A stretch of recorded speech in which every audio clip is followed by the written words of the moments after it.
بسم اللہ الرحمن الرحیم ایاک نعبد و ایاک نستعین۔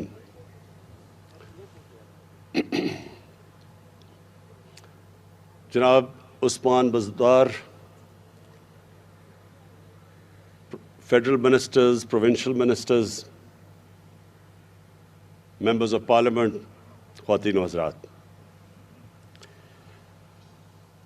جب میں پہلی دفعہ 18 سال کی عمر میں برطانیہ گیا تو مجھے پہلی دفعہ ایک فلاحی ریاست کو دیکھنے کا موقع ملا۔ ہمارا ملک بنا تھا ایک عظیم خواب جس کا نام پاکستان تھا، اور جس کی آبجیکٹو ریزولوشن میں یہ لکھا ہوا تھا کہ پاکستان نے ایک اسلامی فلاحی ریاست بننا تھا۔ تو یہاں تو نہیں نظر آئی فلاحی ریاست، لیکن جب میں برطانیہ گیا تو پہلی دفعہ میں نے ایک فلاحی ریاست دیکھی، اور مجھے خود بھی کئی دفعہ 2-3 دفعہ ہاسپٹل جانا پڑا، ایمرجنسی میں کوئی چوٹیں لگیں، تو میں نے دیکھا کہ انسانیت کیا ہوتی ہے۔ کوئی بھی انسان جاتا تھا، میں تو باہر کا ملک کا تھا، لیکن اس کو اس کی حیثیت کے مطابق اس کا علاج ہوتا تھا۔ اگر اس کے پاس پیسے نہیں تو مفت علاج ہوتا تھا وہ گورنمنٹ ہاسپٹلز میں، اور مجھے وہ کبھی وہ چیز نہیں بھولتی کہ میں ہر قسم کے لوگوں کو وہاں دیکھتا تھا، اور ڈاکٹرز اور نرسز کوئی فرق نہیں کرتی تھی کہ ایک آدمی پیسے دے کے علاج کروا رہا ہے اور دوسرا مفت علاج کروا رہا ہے۔ کوئی فرق نہیں تھا انسانوں میں۔ میری جب والدہ بیمار ہوئی تو میں ان کو برطانیہ لے کے گیا، تو ان کا جو ڈاکٹر تھا اس نے نیشنل ہیلتھ کے ہاسپٹل میں ان کا علاج کر رہا تھا، اور ان کے جو نیشنل ہیلتھ کے ہاسپٹلز تھے ان میں مفت علاج ہوتا تھا، مفت، جو کہ لوگ پیسے نہیں دے سکتے تھے۔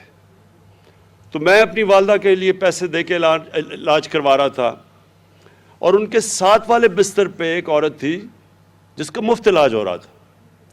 تو میں مسلسل دیکھا کہ ڈاکٹرز اور نرسز کوئی فرق نہیں کرتی تھی ان کے بیچ میں۔ تو یہ یاد رکھیں، میں اپنی قوم کو بار بار ایک چیز سمجھاتا ہوں کہ ہمارے نبی کو رحمت للعالمین کہتے تھے۔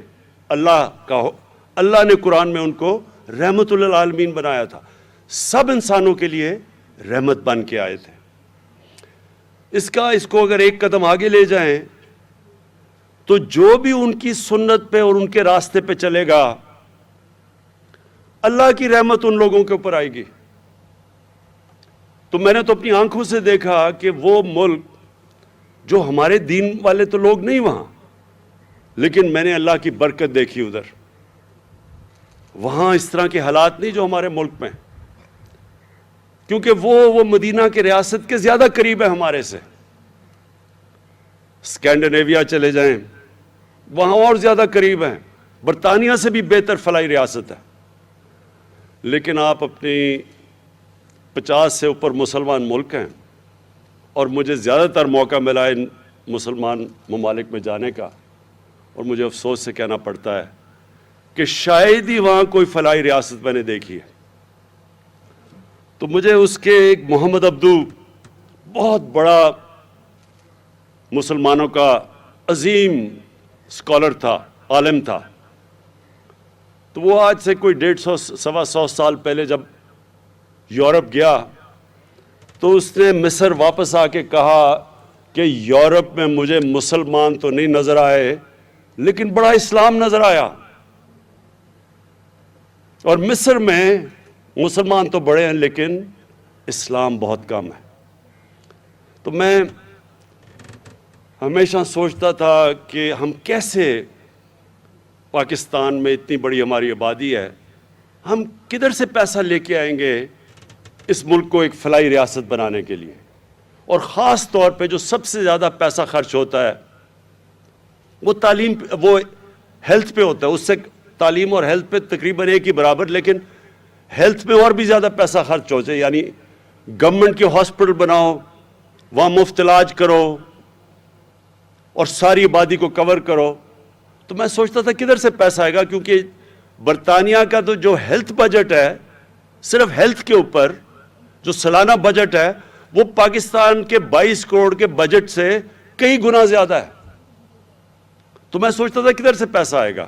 تو جب ہماری حکومت پختونخوا میں آئی, ہم نے یہ ایکسپیریمنٹ کیا, اور میں پختونخوا کی حکومت کو خاص یہ خراج تحسین پیش کرتا ہوں کہ انہوں نے پہلی دفعہ ہیلتھ کارڈ نکالا, اور بڑا ڈر کے, کیونکہ پتہ نہیں تھا کہ کیا ہوگا, کیونکہ پاکستان میں تو اس طرح کا کوئی سوچا ہی نہیں کسی نے.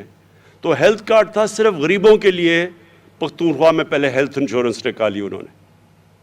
تو جب وہ کامیاب ہوئی تو ہم نے پھر یہ بڑا قدم اٹھایا, اور یہ آپ کو میں یقین دلاتا ہوں, آپ دنیا میں کہیں بھی چلے جائیں, آپ کو یونیورسل ہیلتھ کوریج, یہ جو ہیلتھ کارڈ آپ کو دے رہا ہے, یہ امیر ترین ملکوں میں نہیں ملے گی. اگر ادھر انہوں نے ہیلتھ انشورنس لینی ہوتی ہے, اس کے پیسے دینے پڑتے ہیں, پریمیم دینا پڑتا ہے. یہاں تو ہم اپنے سارے پنجاب کے اور پختونخوا, انشاءاللہ گلگت بلتستان, آزاد کشمیر جدھر ہماری گورنمنٹس ہیں, اور جو کولیشن گورنمنٹ بلوچستان میں بھی ہے, وہاں ہم سارے خاندانوں کو ہیلتھ کوریج دے رہے ہیں.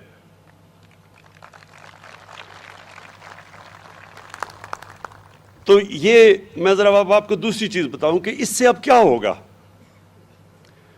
ابھی ہمارا مسئلہ کیا ہے پاکستان میں؟ پہلے تو ہمارے پاس اتنا پیسہ ہی نہیں کہ اتنے زیادہ ہاسپٹل بنائیں جدھر ساری عوام تک ہم پہنچ سکیں. ہماری آبادی اتنی تیزی سے بڑھی ہے کہ وہ جتنی ہماری آبادی ہے اس کے لیے اگر ہم پورے ہاسپٹلز بھی بنا دیں, اور پھر جو پیسہ ہاسپٹلز کو چلانا, وہ ہم کر ہی نہیں سکتے پورا. ہمارے پاس کبھی بھی اتنا پیسہ نہیں آئے گا کہ ہم ہاسپٹل بھی بنائیں, ہم پھر وہاں دوائیں بھی دیں, ڈاکٹرز کی بھی فیس دیں, نرسز بھی دیں, جو پیرامیڈیکل سٹاف ہے اس کے لیے بھی تنخواہیں دیں. ہمارے پاس پیسہ اتنا آ ہی نہیں سکتا. اگلے 5 سال میں تو نہیں آ سکتا, اس کے بعد انشاءاللہ آ بھی سکتا ہے, جو پاکستان میں اللہ نے نعمتیں بخشی ہیں. تو تب میں نے یہ جو ہیلتھ کارڈ ہے, اب یہ ایک کئی چیزیں اللہ کی طرف سے انسان جب کوشش کر رہا ہوتا ہے تو اس کے اوپر سے مدد آتی ہے. تو اس سے اب کیا ہوگا؟ جو مسئلہ سب سے بڑا اس وقت ہمارے اکثریت عوام کو ہے کہ دیہاتوں کے اندر, چھوٹے شہروں میں, وہاں ہمارے جو ڈسٹرکٹ ہاسپٹلز ہیں, میں نے اتنی دفعہ دیکھا وہاں ڈاکٹرز ہی نہیں ہوتے. وہ بیچارے وہاں سے دور سے لوگ سارے ڈویژنل ہیڈ کوارٹرز کے ہاسپٹل میں آتے ہیں, اور وہاں اتنی زیادہ لوگ آ جاتے ہیں کہ وہاں ایک بستر پہ 3 لوگوں کو سلانا پڑتا ہے. بچے آپ دیکھیں, چھوٹے بچوں کو وہاں 3 بچے ایک بستر پہ ہیں, اور کئی دفعہ انفیکشنز ہوئی ہوتی ہے اور وہ ایک ہی بستر پہ, کیونکہ جگہ ہی نہیں ہے ہسپتالوں میں. تو تھوڑے سے ہاسپٹل میں زیادہ تر لوگ پہنچ جاتے ہیں, اور جو پیسہ خرچ کر رہی ہے حکومت ڈسٹرکٹ ہاسپٹلز میں, وہ خالی پڑے ہوتے ہیں کیونکہ وہاں ڈاکٹرز ہی نہیں جاتے. تو یہ جو اب ہیلتھ کارڈ ہے, یہ کیا کرے گا؟ اب چھوٹے سے چھوٹے بھی شہر کے اندر پرائیویٹ سیکٹر جائے گا ہاسپٹل بنانے, جو پہلے نہیں جاتا تھا. پرائیویٹ سیکٹر صرف بڑے شہروں میں ہاسپٹل بناتے ہیں, کیونکہ وہ سمجھتے ہیں چھوٹے شہروں میں پیسے ہی نہیں لوگوں کے پاس. اب یہ جو ہیلتھ کارڈ آئے گا, یہ پہلی دفعہ چھوٹے شہروں میں, قصبوں میں, بلکہ گاؤں میں بھی پرائیویٹ سیکٹر جائے گا ہاسپٹل بنانے, کیونکہ اب لوگوں کے پاس پیسے ہوں گے اپنا علاج کروانے کے لیے ہیلتھ کارڈ کے ذریعے. تو انشاءاللہ یہ ایک سارے پاکستان میں خود ہی ہیلتھ کوریج پہنچ جائے گی. دوسرا, ان سرکاری ہاسپٹلز میں جدھر ڈاکٹرز نہیں جا رہے, جدھر کام نہیں ہو رہا, ظاہر ہے مریض تو وہاں نہیں جائیں گے, مریض ادھر جائیں گے جس پرائیویٹ ہاسپٹل میں جدھر ان کو علاج مل رہا ہے. تو اب یہ گورنمنٹ ہاسپٹلز میں پریشر پڑ جائے گا. جب دیکھیں گے, گورنمنٹ دیکھے گی کہ ہاسپٹل میں کوئی آ ہی نہیں رہا, تو وہ پوچھے گی کہ کیوں نہیں آ رہا جناب. وہ ڈاکٹرز کی پوچھ گاچھ ہوگی جو اب تک نہیں ہوتی. اور یہ آپ دیکھنا کہ ساری پاکستان کے ہیلتھ سسٹم میں انشاءاللہ ایک انقلاب آئے گا, اور آپ کی دیکھتے دیکھتے انشاءاللہ آئے گا. میری آج بات یاد رکھنا. اب دوسری چیز, یہ ہم کب کر رہے ہیں سارے پنجاب میں, اور یہ سن لیں پھر سے, کبھی اس ملک کی تاریخ میں کبھی اتنا پیسہ عوام کے اوپر کسی نے خرچ کیا ہی نہیں ہے. 400 ارب روپیہ پنجاب خرچ کر رہی ہے ہیلتھ کارڈ پہ. یہ کوئی سوچ بھی نہیں سکتا پاکستان میں پہلے کہ کوئی اتنا پیسہ خرچ کرے گا. خاص طور پہ وہ لوگ جن کو کھانسی بھی ہوتی تھی تو وہ سارا ٹبر باہر علاج کروانے جاتا تھا ملک سے باہر. ان کو کیا پتا کہ لوگوں کے اوپر کس طرح مشکلات ہے, خاندان کے اوپر کیا گزرتی ہے, کیا گزرتی ہوگی. کیونکہ میں نے تو یہ شوکت خانم اسی لیے بلایا تھا کہ جب میری والدہ کو جب ان کی تکلیف دیکھی تو ہم سارے خاندان پہ کیا گزر رہی تھی, ہمارے بہن بھائیوں پہ. تو کسی سوچے غریب گھر میں جدھر ان کے پاس پیسہ نہیں ہے علاج کا, وہاں اپنے بچوں کا کسی نے علاج کروانا ہو تو ماں باپ پہ کیا گزرتی ہوگی, بچوں پہ کیا گزرتی ہوگی جب ماں باپ بیمار ہوں. تو یہ سب سے بڑا ایک چینج ہے اور میں سمجھتا ہوں کہ یہ ہمارا وہ راستہ ہے فلاحی ریاست کی طرف. لیکن ہم یہ کب کیا؟ جب پاکستان کے اوپر اور دنیا کے اوپر سب سے بڑا کرائسس, کبھی اتنا بڑا بحران 100 سال میں دنیا میں نہیں آیا جو پینڈیمک کووڈ-19 کی وجہ سے آیا. ساری دنیا کے اندر مہنگائی کی لہر آئی, معیشت سب کی نیچے چلی گئی لاک ڈاؤنز کی وجہ سے. اس دور کے اندر ہم یہ کام کر رہے ہیں کہ جب ایک دنیا کے اندر مشکل وقت آیا ہوا ہے.